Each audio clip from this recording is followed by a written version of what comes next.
Halo semua, kami dari kelompok 5 akan menjawab pertanyaan dari teman-teman sekalian mengenai PT Unilever Indonesia melalui link spreadsheet yang sudah dibagikan. Saya Aishwarya Raihana Wakid dengan NIM 757 dan rekan-rekan saya yaitu Muhammad Aulia Septrian dengan NIM 750, Naufal Arif Rahman dengan NIM 712, serta Avita Eka Putri dengan NIM 763 akan menjawab pertanyaan-pertanyaan tersebut. Pertanyaan ke-6 dan ke-9 yaitu dari Wininda dengan NIM 039 serta Danur dengan NIM 754 yang keduanya berkaitan mengenai bagaimana perusahaan global seperti Unilever memastikan kebijakan dan praktik mereka sejalan dengan budaya dan nilai negara tempat mereka beroperasi serta bagaimana komponen sosial kultural dapat berpengaruh pada pemasaran internasional. Nah, jawaban dari hal tersebut adalah mungkin teman-teman sekalian sudah tahu soal produk-produk Unilever seperti Sunsilk hijab ataupun ada iklan-iklan Ramadan atau iklan Lebaran. Nah, hal tersebut merupakan salah satu bukti bahwa praktik dari Unilever itu sejalan dengan budaya dan nilai tempat mereka beroperasi, seperti di Indonesia yang merupakan salah satu negara dengan penduduk beragama Islam terbanyak di dunia. Nah, hal tersebut juga merupakan contoh pengaruh sosio-kultural terhadap pemasaran internasional seperti untuk perusahaan seperti Unilever. Kemudian, hal yang biasanya dapat dilakukan oleh perusahaan adalah meningkatkan literasi budaya. Literasi budaya tersebut kemudian dapat meningkatkan pengetahuan budaya dari perusahaan kepada tempat mereka beroperasi, sehingga pelanggan merasa kepercayaan pada perusahaan tersebut. Hal ini merupakan teori yang dikemukakan oleh John pada tahun 2013. Nah, kemudian ada pertanyaan ke-7 dari kelompok 7 dari Bagus dengan NIM 21021141188, yaitu bagaimana upaya berkelanjutan atau strategi dari Unilever untuk tetap eksis di pasar internasional. Nah, ini berhubungan dengan visi dan misi dari Unilever untuk membangun sustainability living.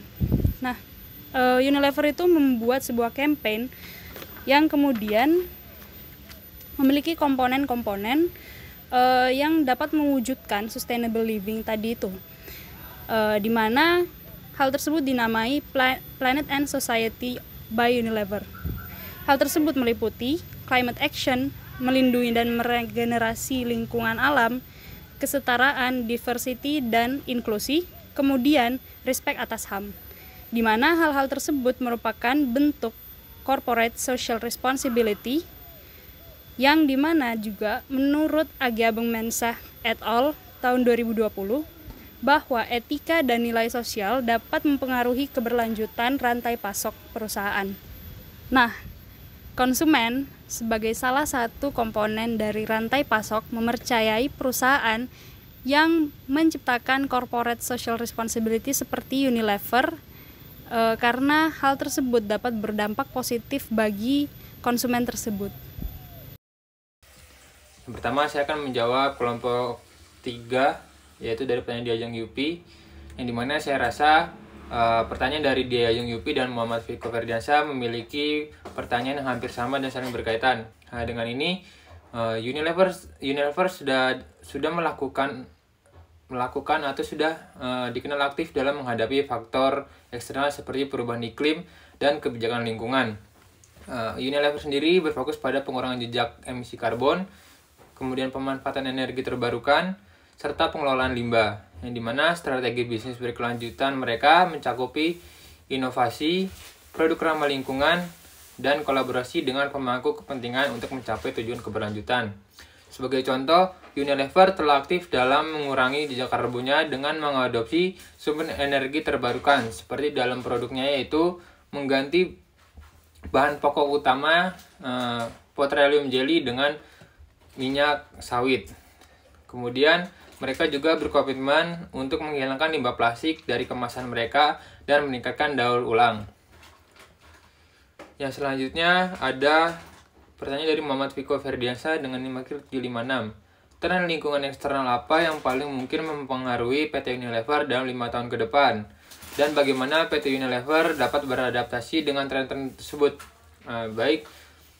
Tren lingkungan eksternal yang sangat mungkin dan potensial yang dapat mempengaruhi PT Unilever dalam 5 tahun mendatang. Yang pertama adalah peningkatan tuntutan konsumen terhadap produk berkelanjutan. Selanjutnya perubahan regulasi lingkungan, tekanan untuk mengurangi limbah plastik, serta dampak lebih lanjut dari perubahan iklim seperti ketersediaan bahan baku. Unilever kemungkinan akan terus menyesuaikan strategi bisnis mereka untuk merespon dinamika ini. Yang dimana dengan mengambil langkah-langkah ini, PT Unilever dapat menghadapi tantangan lingkungan dan membangun model bisnis yang berkelanjutan. Dengan dua pertanyaan tersebut, saya dapat memberikan kesimpulan bahwa Unilever melakukan pengurangan jejak karbon, pemanfaatan energi terbarukan, perubahan regulasi lingkungan, tekanan untuk mengurangi limbah plastik, serta dampak lebih lanjut dari perubahan iklim seperti ketersediaan bahan baku. Di mana poin terpenting dari semua itu adalah inovasi yang dilakukan untuk bertahan di pasar dengan melakukan salah satu cara tersebut. Dan Unilever sudah melakukan dan akan terus melakukan strategi bisnis mereka untuk tetap berkelanjutan atau bertahan di pasar.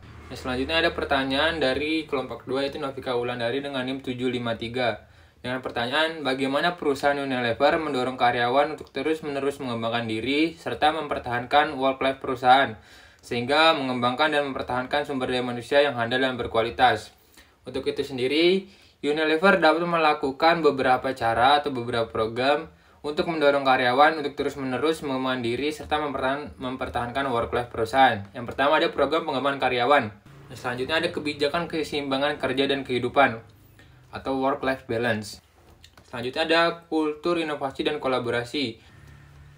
Selanjutnya program kesejahteraan karyawan yang dimana program kesejahteraan seperti konseling, layanan kesehatan mental, dan dukungan finansial dapat membantu karyawan mengatasi stres dan meningkatkan kesejahteraan mereka secara keseluruhan. Selanjutnya yang terakhir adalah partisipasi karyawan dalam pengambilan keputusan.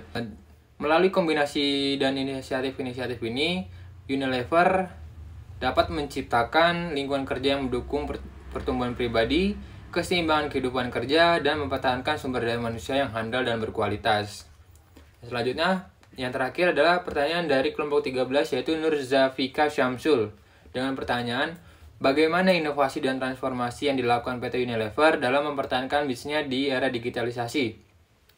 Seperti yang kita ketahui sendiri, Unilever telah terus melakukan berbagai inovasi dan transformasi untuk mempertahankan bisnisnya yang di era digitalisasi ini.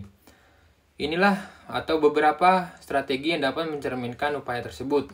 Ini yang pertama adalah digital marketing dan e-commerce. Selanjutnya adalah analitika data. Selanjutnya ada IoT atau Internet of Things dan rantai pasokan digital. Dan yang terakhir, kemampuan digital karyawan yang dimana karyawan bisa melakukan transformasi internal dengan memberikan pelatihan kepada karyawan dalam hal keterampilan digital dan teknologi. Agar kita bisa mendapatkan informasi yang lebih konkret lagi, kita bisa mengecek web langsung dari Unilever itu sendiri. Yang pertama dari Hana Nur dengan NIM akhir 723 dari perwakilan dari kelompok 1. Menurut kelompok Anda, bagaimana Unilever memastikan bahwa karyawan yang terlibat dalam bisnis internasional memiliki keterampilan dan pengetahuan yang sesuai dengan tuntutan pasar global? Yaitu Unilever dapat memastikan bahwa karyawan yang terlibat dalam bisnis internasional memiliki keterampilan dan pengetahuan sesuai dengan tuntutan pasar global melalui pelatihan lintas budaya, program pengembangan internasional, dan kolaborasi tim lintas negara untuk memahami dinamika secara holistik. Yang kedua dari Setio Hajar dengan NIM akhir 745, perwakilan dari kelompok 12 dengan pertanyaan bagaimana cara Unilever dalam penerapan sosiokultural pada perusahaannya supaya bisa mengait konsumen dan bisa bersaing di pasar. Yaitu Unilever dapat mengintegrasikan nilai-nilai lokal, tradisi, dan preferensi konsumen dalam produk dan pemasaran mereka. Mereka bisa berkolaborasi dengan komunitas lokal, mendengarkan umpan balik pelanggan, dan menyesuaikan strategi bisnis mereka dengan keberagaman sosial dan budaya untuk meningkatkan daya tarik produk. Kemudian yang ketiga, pertanyaan dari Alfi Syahrin dengan NIM akhir 096, perwakilan dari kelompok 10. Pertanyaannya, bagaimana Unilever memahami dan menyesuaikan portofolio produk mereka dengan preferensi lokal dan kebiasaan konsumen di pasar-pasar internasional? Unilever memahami dan menyesuaikan portofolio produk mereka dengan menganalisis secara mendalam preferensi lokal dan kebiasaan konsumen di pasar internasional. Mereka melakukan riset pasar yang komprehensif untuk memahami secara lokal, budaya, dan kebutuhan konsumen. Selanjutnya, Unilever mengadaptasi formulasi, kemasan, dan pemasaran produk mereka agar sesuai dengan preferensi setempat. Pendekatan ini membantu mereka menjaga relevansi produk dan membangun koneksi yang lebih kuat dengan konsumen di berbagai pasar.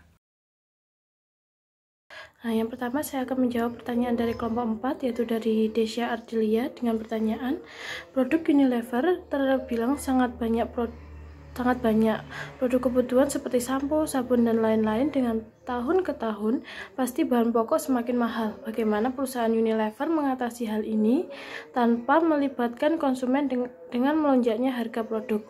Nah, di sini mengenai harga, perusahaan Unilever telah menyetarakan dengan harga pasar bahan-bahan yang perusahaan pakai. Nah, perusahaan akan selalu memastikan konsumen percaya dengan produk-produk yang dikeluarkan oleh Unilever. Hal ini yang menciptakan banyak pelanggan yang tetap bertahan dengan menggunakan produk perusahaan Unilever, meskipun produknya itu akan naik ketika harganya akan naik ketika mengalami melonjaknya harga bahan pokoknya. Nah, namun perusahaan Unilever juga memiliki beberapa cara. Yang pertama itu menetapkan harga yang sama, namun dengan isi yang berbeda. Maksudnya gimana? Harga itu contohnya itu seperti gini. Produknya sampo gitu ya. Nah, sampo itu harganya semisalnya sekitar 24, terus kemudian dengan isi 500 ml. Nah, di situ Unilever akan menetapkan harga yang sama, namun isinya itu sedikit dikurangi. Namun juga Unilever memiliki ketetapan harga yang sedikit naik, namun dengan isi yang sama. Nah, maka dari itu pentingnya untuk mempertahankan kepercayaan dari konsumen agar konsumen tidak protes ketika suatu produk dari Unilever itu harganya itu sedikit naik. Kemudian saya akan menjawab pertanyaan dari kelompok 11, yaitu dari Yaomi Rizkia dengan NIM 763. Pada slide ke-6 bagian sosiokultural dijelaskan tentang komponen-komponen penting yang harus dimiliki perusahaan untuk strategi memenangkan minat konsumen. Bagaimana jika ada 3 komponen yang tidak terpenuhi, apa yang akan terjadi, apakah tetap bisa bersaing? Nah, di sini menurut saya kalaupun di antara komponen-komponen yang sudah ditetapkan oleh perusahaan seperti perusahaan Unilever salah satunya ada yang tidak terpenuhi, hal tersebut tidak akan membuat perusahaan tersebut itu tidak bisa bersaing. Masih bisa bersaing karena komponen-komponen yang lain itu masih ada yang menonjol. Nah, mau nggak mau komponen-komponen yang menonjol itu harus tetap dipertahankan, bahkan kalau bisa ditambah meskipun yang komponen sebelumnya salah satunya ada yang berkurang. Nah, kemudian dari pertanyaan Mbak Yaomi tadi, bagaimana jika ada 3 komponen yang tidak terpenuhi? Nah, menurut saya 3 komponen itu sangat banyak. Nah, apabila komponen itu tidak terpenuhi, 3 itu tidak terpenuhi, pasti perusahaan akan mengalami kekurangan atau tidak bisa bersaing. Pertanyaan dari Teguh Baktiar, pertanyaannya bagaimana perbedaan antara transaksi perdagangan seperti ekspor dan impor dengan investasi luar negeri dalam bisnis internasional. Nah, transaksi perdagangan yang melibatkan ekspor dan impor biasanya mengacu pada pertukaran barang dan jasa antar negara. Nah, kalau yang namanya mengekspor itu melibatkan penjualan barang dan jasa yang diproduksi dalam negeri seperti kita produksi dari Indonesia. Nah, itu